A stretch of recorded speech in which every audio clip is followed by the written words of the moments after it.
Hey everyone, my name is Rooster and welcome back to Mechabellum. In today's video, I am countering the new unit Raiden. It has been quite the menace on ladder, and after facing it multiple times, I think one of the prime counters to it is simply buying something so big that it gets stuck on it. A lot of people don't run Ionize right now, which is the tech that would allow them to kill big targets. And so because of that reason, we will be using the biggest unit in this game to try and counter them. My opponent is none other than Scion, who here goes for Giant Specialist with the Sabertooth and the Crawlers. Of course, this is the reworked Sabertooth, so it looks a bit different, fires slower, and packs more of a punch. And I decide to go for the Aerial Specialist with the Tarantulas and the Fangs.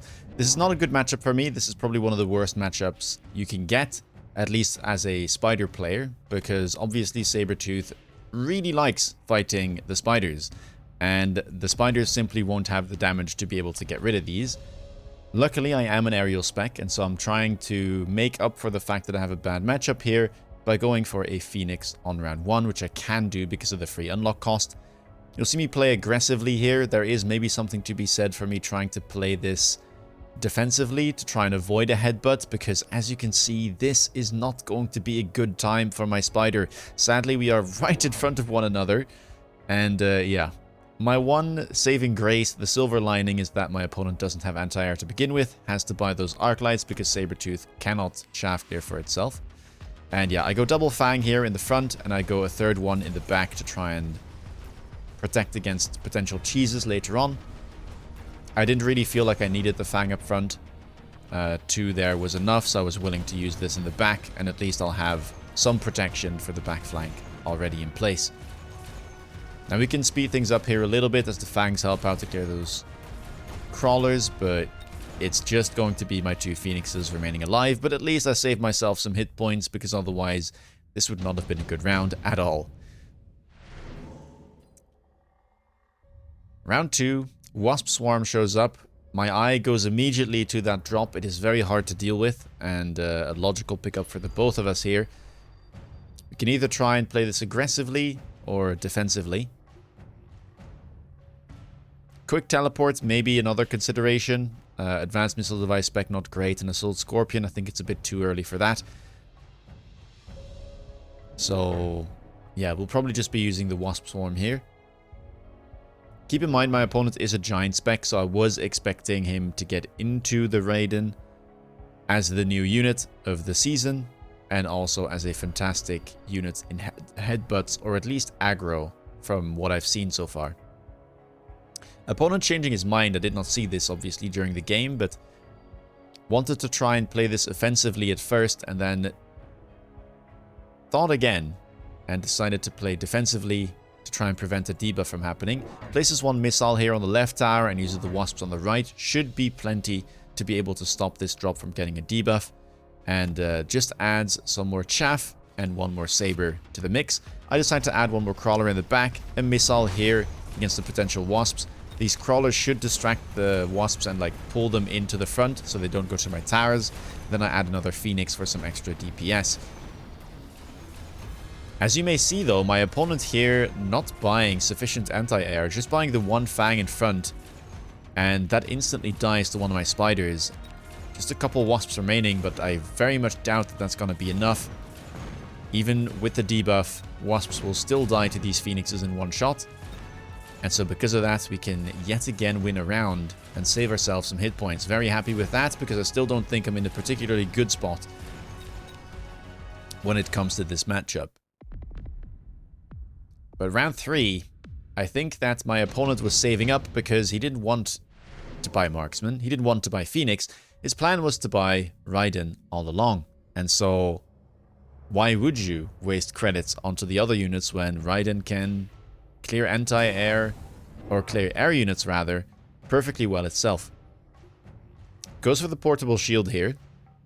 I was considering it, but I thought to myself, I'm probably not gonna make great use out of these tarantulas considering my matchup. They're facing sabers, so yeah, they're not getting early levels. I doubt portable shield here will be the thing for me. And so I think eventually you will see me skipping because of that reason.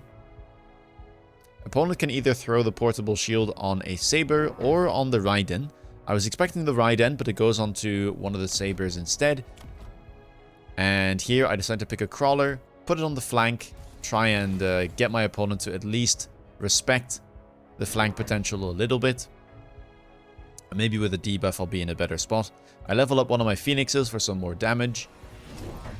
And then I decide to buy one more tarantula on the left side because I am a little bit worried about my left tower getting cheesed. And I mean, it's still possible with an air unit of some kind, but at least I wanted to make sure that these crawlers would not end up gnawing away at my tower. So that's going to be the round. For my opponent, another Arclight and a Raiden. And yeah, I mean, we'll have to see how this goes. Now, Raiden, as far as I know, tries to find targets within its range. And as the lightning beams cannot stack onto one unit, or rather, if they do stack on one unit, they don't deal more damage. It just tries to find 3 targets as long as it can hit them. And so that can make it basically hit something right in front of it, but also hit something that is further away behind the unit it is shooting at, because it keeps looking for those 3 targets. Of course, this becomes more once you get something like Fork. Not to mention the chain tech, which allows you to arc through units and sometimes even hit towers. And yeah, I mean, you can see how that goes there. I thought my Phoenix was in a good spot. It leveled pretty early, but it just gets taken out. It just gets taken out. And it's also because of the bad matchup with the Tarantulas. They're not really able to do their job. You can see this guy, only 758 damage last round before it died. And yeah, that creates some problems. Round 4, we get 3 units at last. And I see Mustangs in here. There's a Farseer as well. Phantom Ray is horrible against the Raiden. Almost as if Raiden is tailor-made to kill those units, as it has 3 beams and Phantoms come in a pack of 3. Phantom is not the pick. Farseer was a consideration, but I think Mustang is actually quite good into this. Especially the level 2. It allows me to immediately get those levels deployments on the board, buy a couple more, not have to worry about the unlock cost, give them range, and they should be able to help me out with the chaff clear. And potentially I'll be able to move out of the Tarantulas here at some point, if I can find something to put in front of these Mustang. And that is going to be the assignment, right? I think Mustang can be quite powerful into Raiden. I don't think this unit can clear all by itself, especially if your opponent goes for like Shielded Fang or Shielded Wasp, whatever it may be, even Mustang. They kind of come in too big of a pack. And so usually they will need some form of chaff clear paired up with their Raidens.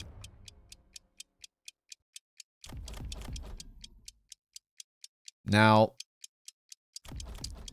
opponent here goes for the Mustang as well. I was kind of thinking about the Fang Shields, but seeing this unit drop, I kind of abandoned that idea because I was like, well, that's not going to work. Opponent also does run high explosive ammo, so it would simply be a waste of credits, I believe. Mustangs, though, doing a pretty good job. The one saving grace is that my opponent did not range their Arclights just yet, so he is having to kill these with suboptimal units, and he's kind of just making up for it with the tankiness of his units. My Mustangs here do not come out ahead. Not able to kill those tanky sabers, not able to kill the Raidens. And so that's another round going over to my opponent, and that's getting scary. Leveled Raiden, definitely a force to be reckoned with. Get Orbital Javelin here, and I decide to pick it up because it's got a pretty low cooldown for a red spell, so it might even show up again on round 9. And I've got good targets for it here. Able to hit this Raiden, able to hit the Saber. Keep in mind the Javelin ignores portable shields and deals damage directly to the hit points of a unit. But here my opponent did something very unusual. He sold the Raiden, and I was very surprised at this. Now I know the Javelin was good for me, but that Raiden got enough experience to level, which I think would have been worth it, right? There's no way that I'm going to kill him anyway, so I think he could have just tanked the round or tried to like mobile beacon in some sort of way and keep that leveled Raiden for a future turn. Instead he sells, levels all of his sabers and goes for secondary armament. This is not a good tech, in my opinion. It is a fun-looking tech, and it's cool that it's been added into the game, but it doesn't really do anything for the Sabertooth. The side guns fire slower than its main gun, which already got a nerf, although the damage of the single shot became higher. And it doesn't have splash. So the one thing that Sabertooth struggles with, which is shaft clear, does not get remedied by these side armaments. And then it also doesn't deal enough damage to really deal with medium-sized units. So generally speaking, if you just want more damage, I think it's better to go double shot. Not to mention the fact that these secondary armament guns are limited to 95 meter range and do not benefit from increased range if you go for that tech. Now here, because I went for the Javelin, I decided to just buy more Mustangs. I think to myself, you know, I'm probably in a spot where I can do this thanks to that spell.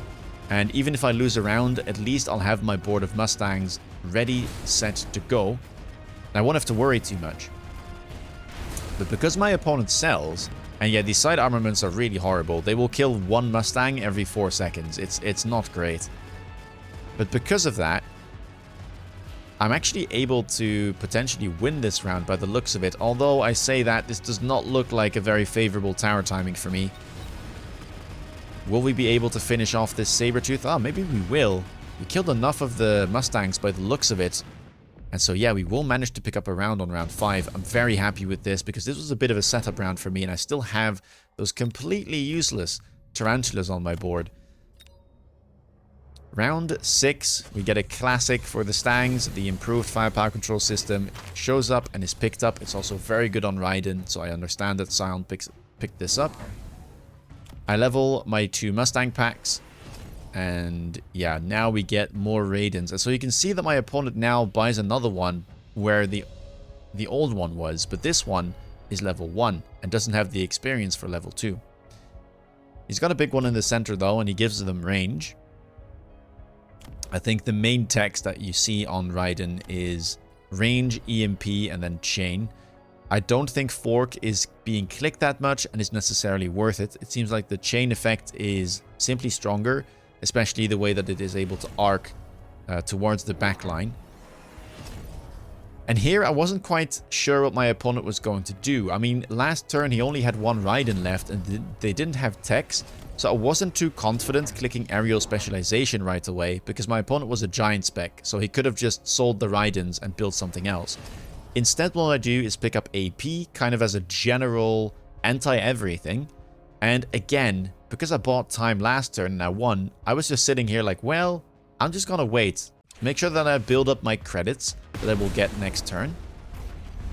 And make a bigger play then. And not like immediately have to loan for War Factory. Because that was what I was trying to get to.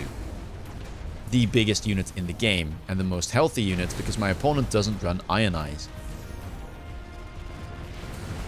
And you can see the Mustangs are doing a great job. I mean, these Sabertooth are absolutely melting. And they don't really have good targets to shoot at anymore. They are tanky, I will give them that. Left side here is really struggling. But they're not really contributing with their guns, so the side armaments and the main guns are pretty useless.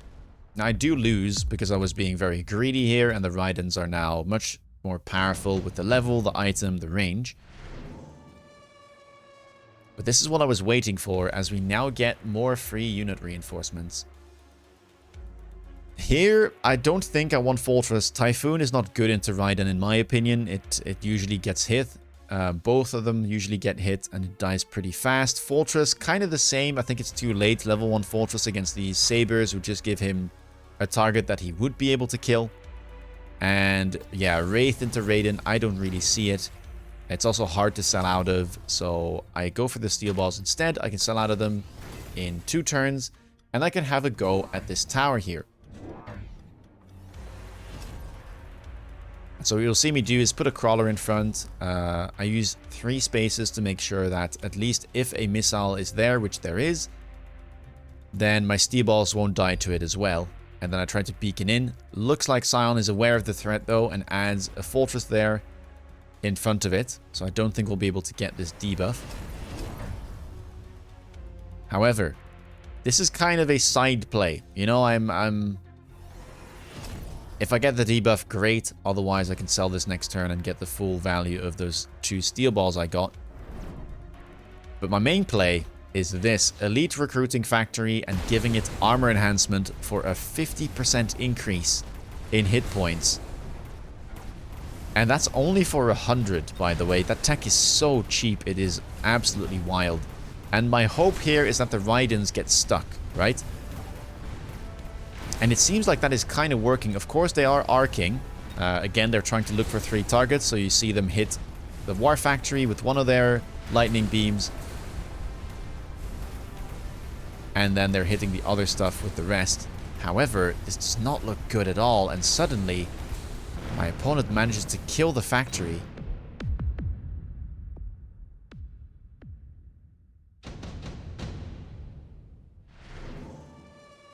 Not good.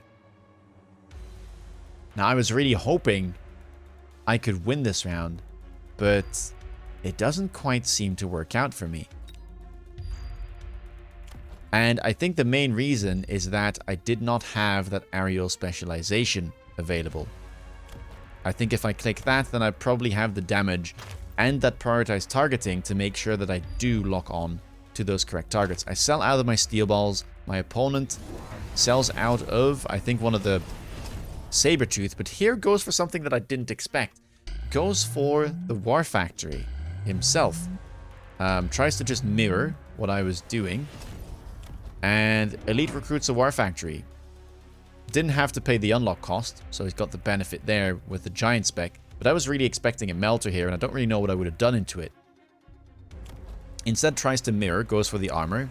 Obviously the armor very powerful into my Mustang, but I've got the aerial specialization, and my opponent doesn't really have the space to put this factory anywhere on the front line, so it's kind of just sitting awkwardly in the back. Now, he decides to pick up range as a second tech. I go for overload as my second tech to try and help killing these ground units, kind of shaft clear. And of course, we shield all of our things as there was a spell available. And we'll just have to see how this pays out. War Factory does get locked on by my opponent's factory. However, it is quite tanky. And I do have the benefit of that launcher overload, which means that we have more DPS. And so it looks like we will be killing his War Factory, and we will not be going down this turn, even though we have 160 hit points. We'll actually be killing all of his units. The War Factory remains alive, and if you look at the experience, I've got a level advantage now going into next turn, as my War Factory can level up and his cannot. Round 9, we get the third rotation of free units. Opponent picks up the Scorpion. I would imagine to sell it. Yeah, it does sell it. And here I was kind of thinking to myself, well, I don't really know what I want to do. I could just sell the Scorpion, but maybe I want to try and make a play for the tower myself. I get the level 4 Wraith, and I put it on the flank there to try and get in, because I know that there isn't adequate defense to be able to deal with that. The Javelins are back off cooldown. And if I had to take a guess, I would have guessed that the Javelin goes here. And so what you'll see me do is mobile beacon these Stangs, which are quite important, second on damage, and most units killed this game. Beacon them backwards, make them daunt the Javelin. The factory is simply too big to really care about the Javelin damage, now sitting at 660k. I did level it. My opponent goes for launcher overload now as well, and I decide not to go for another tech. I say to myself, I don't really care about the range. I think I have the advantage in terms of tankiness, and it's kind of good for me to have a frontline unit for my Mustang. So I'm just going to trust my board and trust the tankiness of the War Factory to carry me through. Both of us, of course, are loaning. We get the temp range. I still have 650 resources left, and I had not taken the tower defense enhancement yet, so we get both of them at the same time.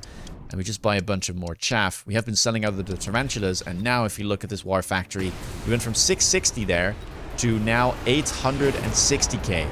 So we just added 200k hit points by the click of 2 buttons with the double defense enhancement on the right tower for 400 resources.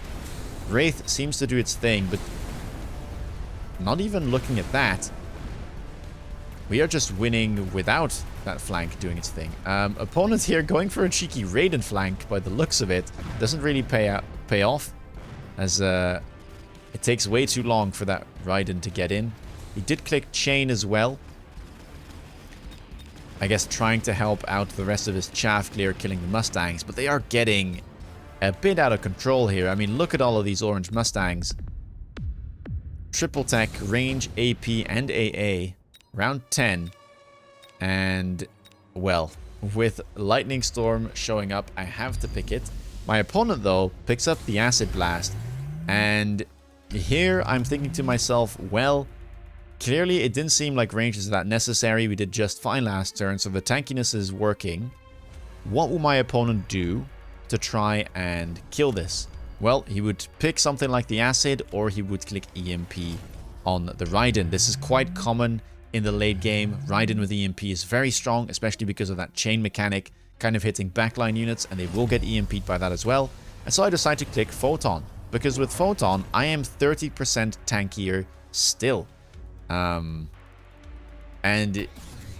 yeah, it is absolutely crazy how tanky this guy is. It is effectively over 1 million hit points now in terms of the additional damage he has to do to it to be able to take it down. And I mean, 25 seconds is going to be plenty for this round to be decided. Let's see how it plays out.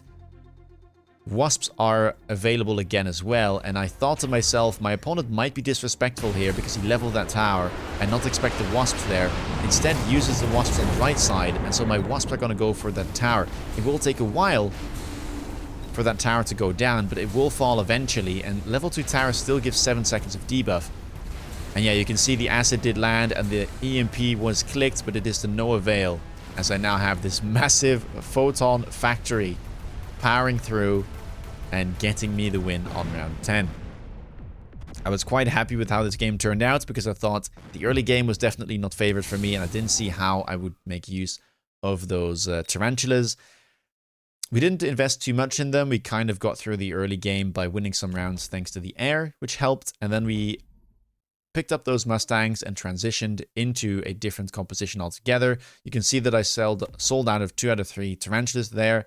Sold out the Phoenix as well because my Mustangs were simply more powerful. And we just make our way to the factory. For my opponent, I think some mistakes were probably selling out of that Raiden. Even though there was a Jav, I think selling out of it was preemptive, especially because he was still sitting at like 3.8k, I think. Better to just tank it or try a mobile beacon and then still have the level next turn to, yeah, build a stronger board of Raidens. And then I think the War Factory response definitely, well, obviously didn't pay out, but I was expecting Melter, right? My opponent was Giant Spec, so I think buying a Melter would have been the better option. It would have been able to stay kind of safe as well, like somewhere in the middle of the board, and he would definitely be able to get a lock on eventually because, well, the chaff here was going to go away at some point, and I never ranged my factory. So, yeah. Those were my thoughts about the game. If you have some yourself that you want to share, please put them down in the comments below. If you want to stay up to date with my latest content, please consider subscribing. And check me out on Twitch if you want to see me play live. With that being said, take care, guys, and see you in the next video. Bye-bye.